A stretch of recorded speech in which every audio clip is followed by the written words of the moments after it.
환관들은 동태후의 독살 사건을 나라 안에 널리 퍼뜨렸다. 며칠도 안 되어서 하진에 대한 나쁜 소문은 엄청나게 부풀려진 채 낙양성 안에 널리 퍼졌다. 그 덕분에 하진은 병을 핑계로 집안에만 틀어박혀 있었다. 어느 날 원소가 하진을 찾아와 환관들을 죽여야 한다고 말했다. 하지만 하진은 또다시 자기 칼에 사람 피를 묻히고 싶어 하지 않았다. 원소가 거듭 재촉하니 어쩔 수 없이 하태우와 상의한 뒤에 처리하겠다고 한다. 하지만 환관들의 강교한 손길은 하진의 집안까지 뻗쳐 있었다. 하진의 집에서 일하는 사람 중에 환관들에게 매수당한 사람이 있었다. 장양무리는 그 사람을 통해 원소와 하진의 이야기를 전해 들었다. 환관들은 그 길로 하진의 아우 하묘에게 전보다 더 많은 뇌물을 보내어 도움을 청했다.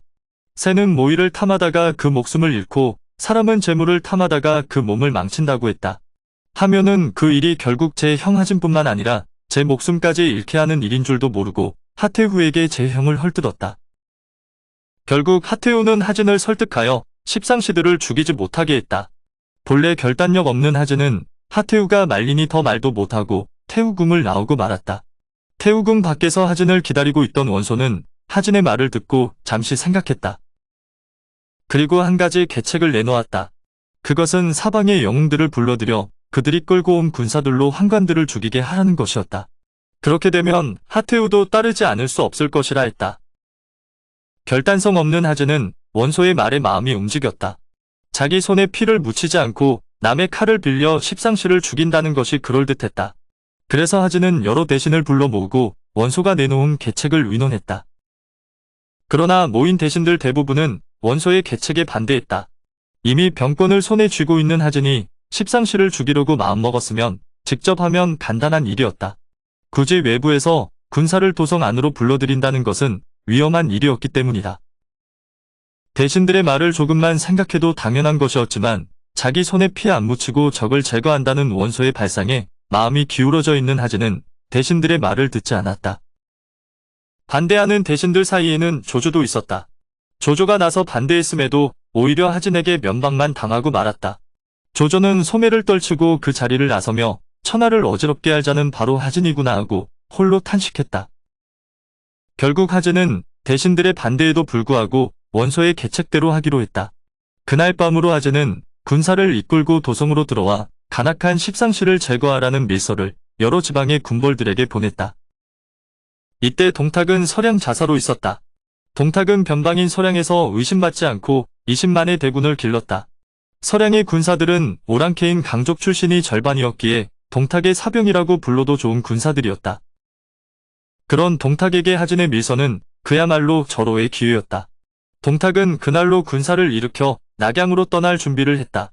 그런데 모사인 이유가 밀서의 내용이 이상하고 애매하다고 동탁에게 말했다. 그래서 먼저 낙양에 표문을 올려 황제의 명에 따른 군사 행동임을 알리고 움직여야 대의명분도서고 의심도 받지 않을 것이라 했다. 사실 밀서에 대한 의심은 이유뿐만이 아니라 밀서를 받은 대부분 군벌들도 마찬가지였다. 환관들 며칠 잡아 죽이기 위해 변방과 각 지역에 주둔하고 있는 대군을 도성으로 부르는 까닭이 도무지 이해되지 않았기 때문이다.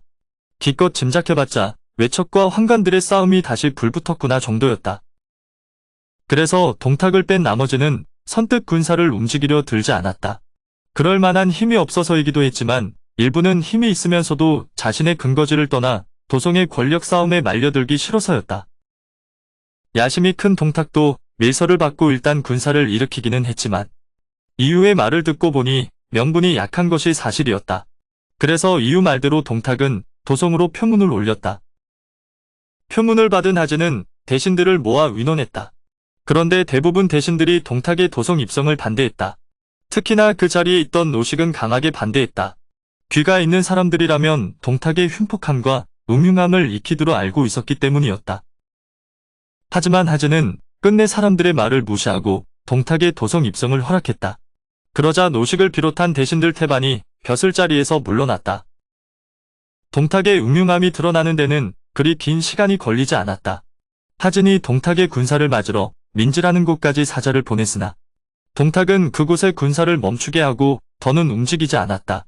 아직 때가 무르익지 않았다고 생각한 까닭이었다. 조용한 도성의 군사를 몰고 들어가 환관들을 죽이다가 자칫 자신이 어려운 처지에 빠질 것을 염려한 듯했다. 과연 오래자나 동탁의 뜻대로 일이 흘러갔다. 도성 밖의 군사들이 당도한 것을 한 환관들이 움직이기 시작했다. 환관들은 하진을 죽이지 않으면 자신들이 죽는다고 생각했다. 환관들은 장락궁 가덕문 안에 무장한 군사들 50여 명을 숨겨두고 하태우를 찾아갔다. 하진이 자신들을 죽이려고 외부에서 군사를 불렀다며 살려달라고 눈물로 호소하기 시작했다.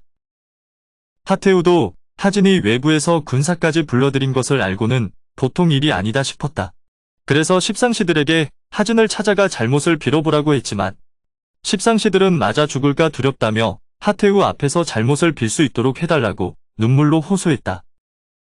결국 하태우는 전지를 내려 하진을 태우궁으로 불러들였다.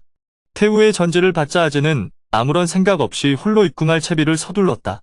그때 질림이 나서 지금 가면 화를 당한다고 하진을 말렸다. 옆에 있던 원소와 조조 역시 같은 뜻으로 말렸으나 이번에도 하진은 말을 듣지 않았다. 어쩔 수 없이 조조와 원소가 군사를 대동해서 호위하겠다고 하니 그것까지는 막지 않았다.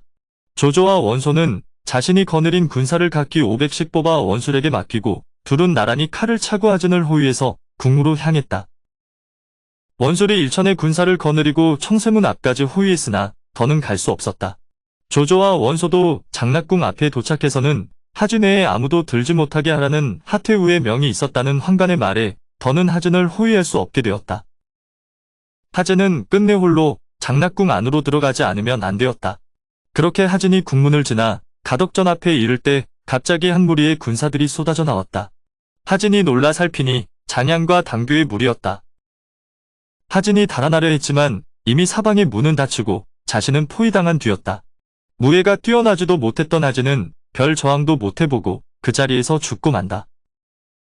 한편 원소는 하진이 오래도록 나오지 않자 문 안을 향해 그만 나오라고 크게 소리쳤다. 그런데 대답 대신 담 너머로 하진의 잘린 목이 던져져 나왔다. 이어서 담 안에서 장양이 미리 꾸며둔 황제의 고유문을 읽었다.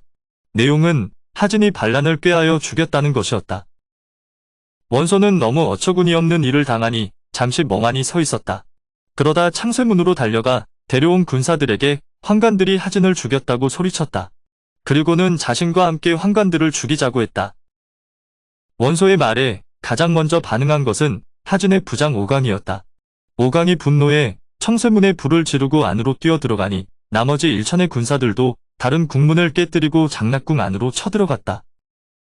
원소가 환관들을 모조리 죽이라고 소리치니 군사들은 나이를 불문하고 환관처럼 보이는 모든 사람을 베었다. 이미 통제할 수 없는 광기가 휩쓸기 시작하니 삽시간에 장락궁은 시체로 뒤덮인 피바다로 변했다. 차마 눈뜨고 볼 수 없는 끔찍한 광경들이 펼쳐졌다. 한편 하진의 부장 오강은 그의 부하들과 환관들을 잡아 죽이다가 마침 칼을 들고 들어오는 하묘를 만났다. 이미 하묘가 그동안 한 짓을 알고 있던 오강은 하진의 복수를 한다며 하묘를 죽여버린다. 재물을 탐하다가 하나뿐인 형을 죽이고 마침내는 자기마저 끔찍하게 최후를 맞은 하묘였다. 장락궁의 피바람은 그대로 멈추지 않았다. 원소가 군사들에게 부대를 나누어 십상시의 가족들을 모조리 잡아내 참하도록 명을 내렸기 때문이다. 원소는 후환을 없앨 요량으로 남녀노소를 가리지 않고 씨를 말리게 했다. 그러자 나도 이미 피를 보아 눈이 뒤집힌 군사들이었다. 환관의 가족들이라 여겨지면 닥치는 대로 죽였으니 이날 하루 동안의 목숨을 잃은 자만 2천이 넘었다. 그리고 이 난리통을 피해 밤새 궁 밖으로 도망갔던 황제와 진류왕을 동탁이 이끄는 서량병이 호위하며 궁궐로 들어오게 된다. 궁궐 안은 여전히 말로 표현하기 힘든 상황이었다. 그런데 궁중을 점검하다 보니 황제의 권위를 상징하는 옥새가 없어진 것을 알게 되었다. 진시황 때부터 400년이 넘는 세월 동안 한나라의 황제에게서 황제로 이어온 전국 옥새였다. 오늘의 영상은 여기까지입니다. 영상이 도움이 되셨다면 구독과 좋아요, 알람 설정 부탁드립니다. 시청해주셔서 감사합니다.